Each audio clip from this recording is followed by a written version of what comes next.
Selamat pagi Pak, selamat pagi teman-teman. Izinkan saya memperkenalkan diri saya. Nama saya Yakubus Delalpi Beda Batona. Dengan NIM saya 25061079. Perkenalkan, nama saya Januarius Gibran Andremeak dengan NIM 25061076. Perkenalkan, nama saya Adrianus Pepan dengan NIM 2506100041.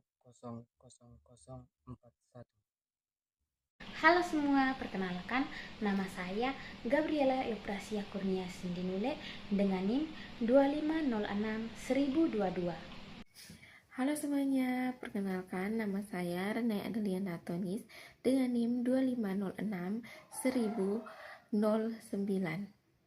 Hai, saya Maria Angelina Boys dengan NIM 2506100024.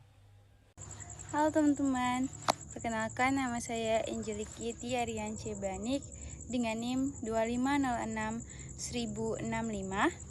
Perkenalkan, nama saya Dana Arsad Lomi dengan NIM 25061078. Di sini kelompok kami akan membahas tentang penggunaan kimia dalam analisis uji mineral. Saya akan membahas tentang pendahuluan. Analisis komposisi mineral bertujuan untuk menentukan jenis unsur dan kadar setiap unsur yang terdapat dalam suatu mineral. Metode kimia dibagi menjadi dua kelompok besar, yaitu metode klasik atau basah dan metode instrumental atau modern. Sekian, terima kasih. Dalam pembahasan kali ini, kita akan membahas metode kimia untuk analisis komposisi mineral seperti spektroskopi atom, analisis gravimetri, dan analisis volumetri. Analisis spektroskopi atom merupakan metode analisis yang digunakan untuk mengukur unsur-unsur dalam suatu mineral berdasarkan cahaya yang diserap atau dipancarkan oleh atom itu sendiri. Analisis gravimetri merupakan metode kimia yang menentukan kadar unsur dengan menimbang massa endapan hasil reaksi kimia. Sedangkan analisis volumetri sendiri merupakan metode untuk menentukan konsentrasi suatu zat dalam larutan dengan menggunakan larutan standar yang sudah diketahui konsentrasinya. Pembahasan lebih lanjut akan kita simak di slide selanjutnya. Spektroskopi atom. Spektroskopi atom adalah teknik analitik yang mempelajari interaksi antara atom dengan radiasi elektromagnetik atau cahaya untuk menentukan komposisi unsur suatu sampel. Setiap unsur punya panjang gelombang yang khas, seperti sidik jari unsur. Digunakan untuk menentukan jenis dan kadar unsur logam dalam sampel. Prinsip dasar spektroskopi atom ada 3. Yang pertama, atom menyerap atau memancarkan energinya ketika elektronnya berpindah tingkat energi. Nah, di saat elektronnya berpindah tingkat energi, atom menyerap atau memancarkan. Yang kedua, cahaya hasil emisi atau absorpsi diukur oleh spektrometer.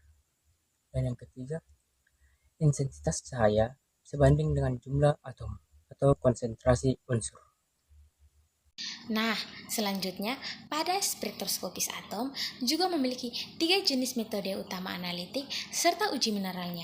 Yang pertama ada FAA atau Flame Atomic Absorption Spectroscopist, memiliki prinsip yaitu mengukur cahaya yang diserap oleh atom netral dalam nyala api.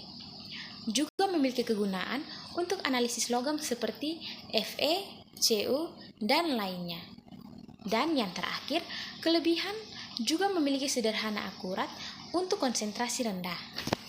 Nah, yang kedua ada GFAS atau Graphite Furnace Atomic Absorption Spectroscopist. Memiliki prinsip yaitu sama seperti FAAS, tetapi atomisasi dilakukan dalam langkah grafik yang bisa mencapai suhu sangat tinggi.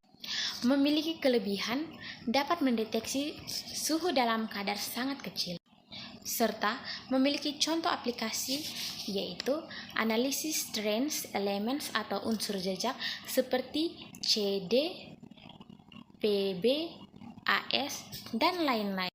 Nah, yang terakhir ada ICP OS atau Inductively Coupled Plasma Optical Emission Spectroscopy, memiliki prinsip atomnya terdeteksi dalam plasma suhu tinggi di bawah 1000 kaki lalu menghancurkan cahaya dengan panjang gelombang.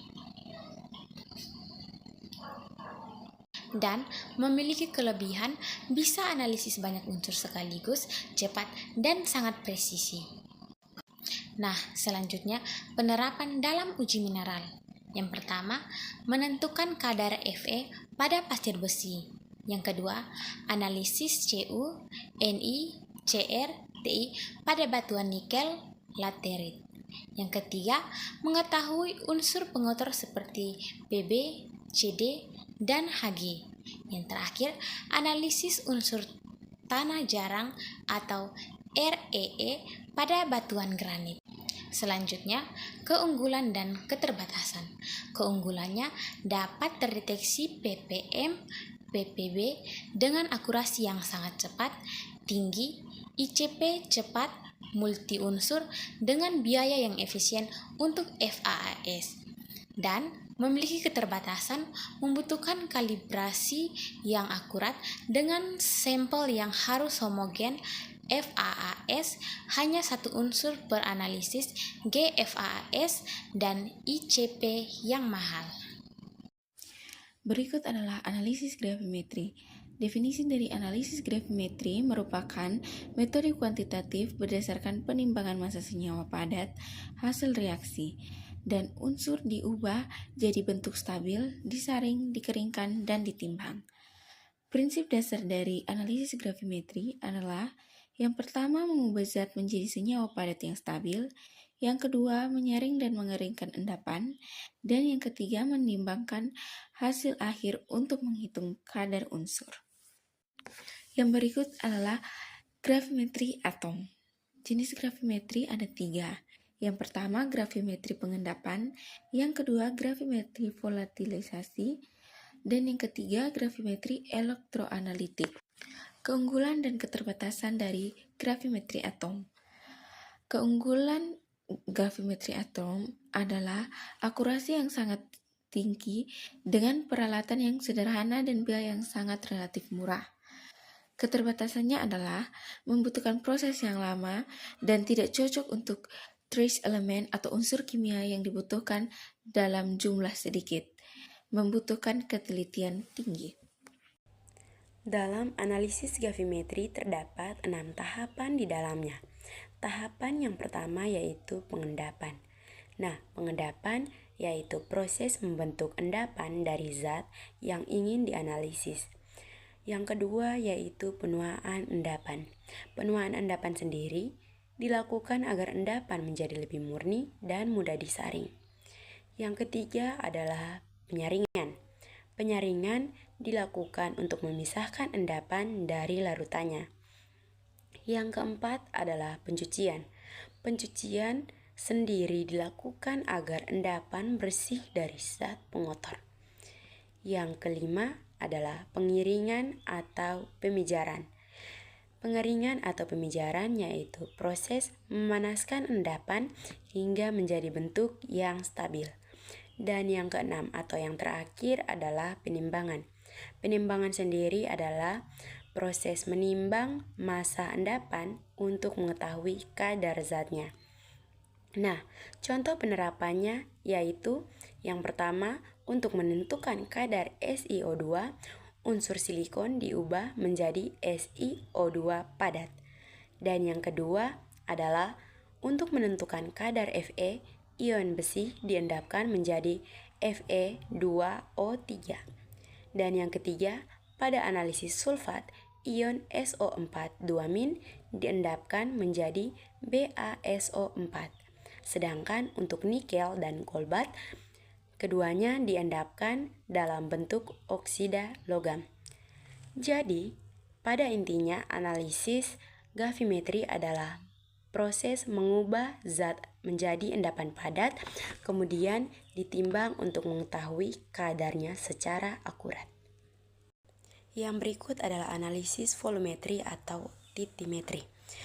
Analisis ini merupakan metode analisis kuantitatif berdasarkan volume larutan standar yang bereaksi sempurna dengan sampel. Tujuan dari analisis ini untuk menentukan kadar zat dalam larutan melalui proses titrasi.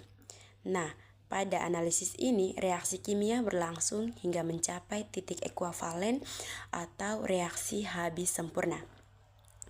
Pada analisis ini juga terdapat prinsip dasar. Prinsip yang pertama yaitu berdasarkan reaksi stoikiometri antara titran dan analitit. Yang kedua, volume titran digunakan untuk menghitung jumlah zat yang dianalisis. Dan yang ketiga adalah rumus dasarnya. Rumus dasarnya yaitu N1 dikali V1 sama dengan N2 dikali V2. Analisis volumetri terbagi ke dalam 4 komponen utama. Yang pertama ada titran, berfungsi sebagai larutan standar dengan konsentrasi diketahui. Yang kedua ada analit, yang berfungsi sebagai zat yang ditentukan kadarnya. Yang ketiga ada indikator, berfungsi untuk menunjukkan titik akhir titrasi atau perubahan warna. Dan yang keempat ada buret, pipet, dan Erlenmeyer, berfungsi sebagai alat ukur volume dengan presisi. Terdapat 4 jenis titrasi. Yang pertama titrasi asam dan basa, di mana terjadi berdasarkan reaksi netralisasi asam dan basa. Indikatornya yaitu phenolphthalein, metiljingga dengan contoh HCl versus NaOH. Yang kedua ada titrasi redoks, itu terjadi berdasarkan reaksi oksidasi reduksi dengan reagen KMNO4, K2CR2O7. Contohnya pada penentuan Fe2+ dalam biji besi. Yang ketiga ada titrasi kompleksometri. Pembentukannya terjadi berdasarkan kompleks stabil atau EDTA. Indikatornya yaitu eriochrome black tea. Contohnya pada analisis Ca2+ dan Mg2+ pada air mineral. Dan yang keempat ada titrasi presipitasi.